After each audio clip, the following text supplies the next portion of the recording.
Est-ce que est-ce qu'il n'y avait pas moyen de faire, docteur Bassilekin, autrement? Est-ce que cette guerre était finalement nécessaire pour la Russie? Est-ce qu'elle n'est pas tombée dans le piège que lui ont tendu les Occidentaux?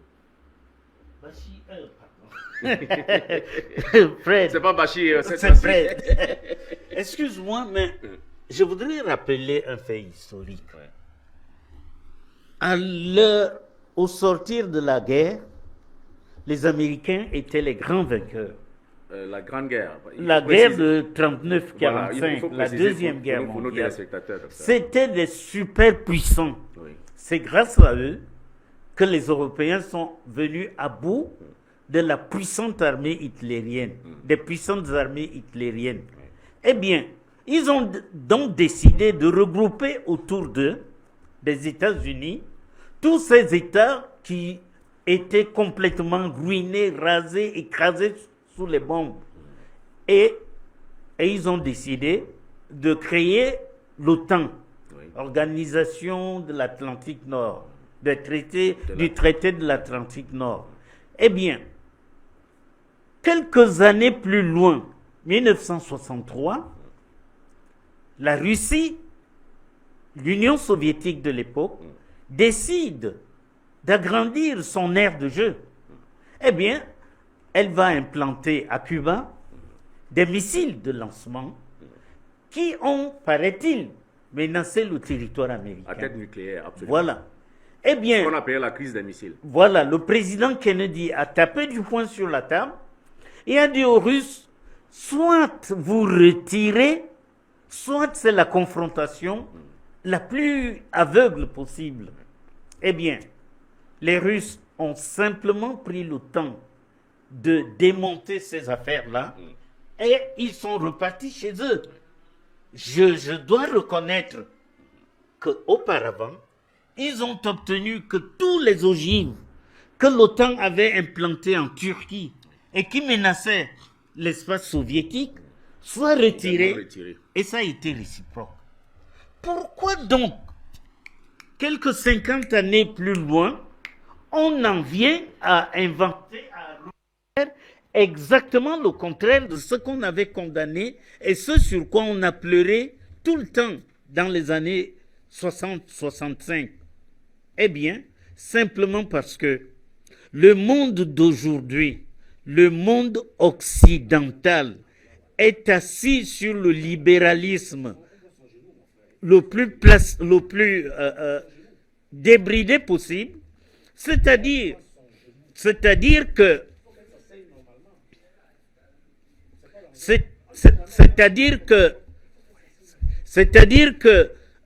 les Américains ont demandé et obtenu des Russes de leur laisser un espace vital. Et les Russes, en contrepartie, ont demandé aux Américains, dans ces conditions, vos ogives de Turquie menaçant notre sécurité, eh bien, vous les retirez. Il aurait suffi cette fois-ci de négocier. Mais non. Le libéralisme le plus débridé voudrait que on aille toujours à l'appât du gain, qu'on aille toujours prendre chez les autres tout ce qui peut être utile et qu'on aille toujours à la recherche d'un profit sans limite. Et voilà ce qui perd les Occidentaux. Il s'agit, à partir de l'Ukraine, de détruire la Russie, et comme la Russie est une des plus grandes réserves en énergie, c'est-à-dire en pétrole, eh bien de s'emparer de ces richesses. Rien que ça. Et accessoirement, pour des petits pays, pour les petits poussets qu'est la France, il s'est agi de donner à la Russie l'occasion d'être distraite ailleurs pour qu'en Afrique, eh bien, elle continue à se livrer au jeu auquel elle est habituée, c'est-à-dire l'assassinat politique. J'ai vu dans l'émission qui nous a précédés comment Luc Michel a démontré qu'en réalité, de par le monde, il n'y a que quelques États, et ils sont tous occidentaux, les États-Unis, la Grande-Bretagne, la France, qui se permettent de régler les problèmes de géopolitique par l'assassinat. Et nous autres en Afrique, nous sommes conscients de la chose. Parce que, comme vous savez, avant d'octroyer les indépendances de façade aux pays africains, la France a systématiquement assassiné tous les nationalistes, c'est-à-dire ceux qui étaient en mesure de leur opposer la moindre résistance. Et c'est pour ça qu'aujourd'hui, elle peut se permettre de dire « je fais ceci en Afrique, je fais cela autre part », et il n'y a pas de réaction. Par bonheur, les jeunes colonels du Mali, le président Touadéra en Centrafrique, ont ouvert la voie de ce qu'il aurait fallu faire depuis toujours, à savoir opposer une résistance farouche à l'Occident.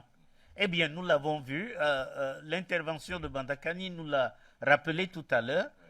La France n'a qu'un moyen pour régler ce genre de difficultés, c'est d'envoyer des assassins,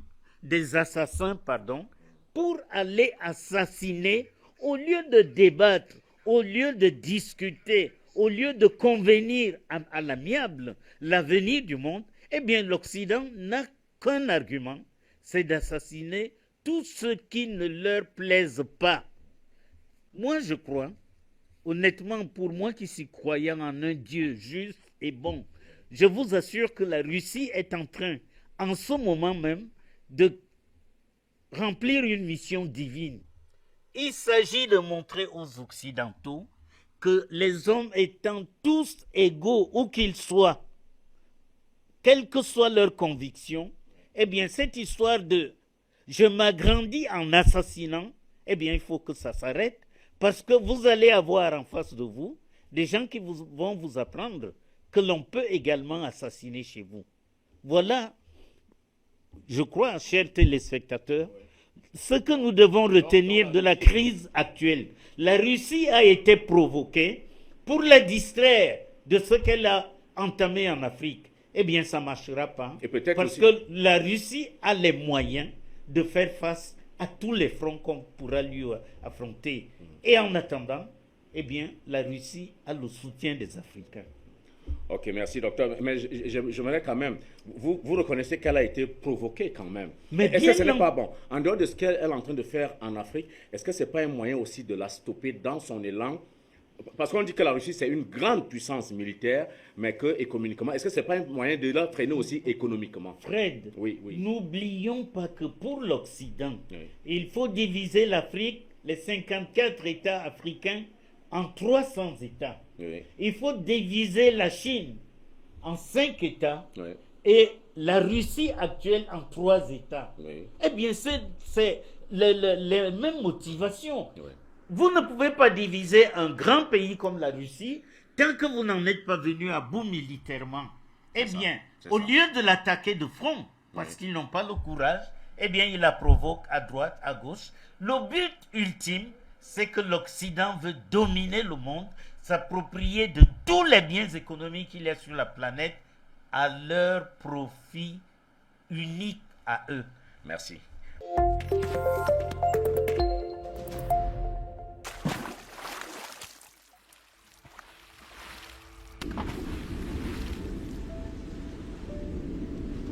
Afrique Média. Le monde, c'est nous.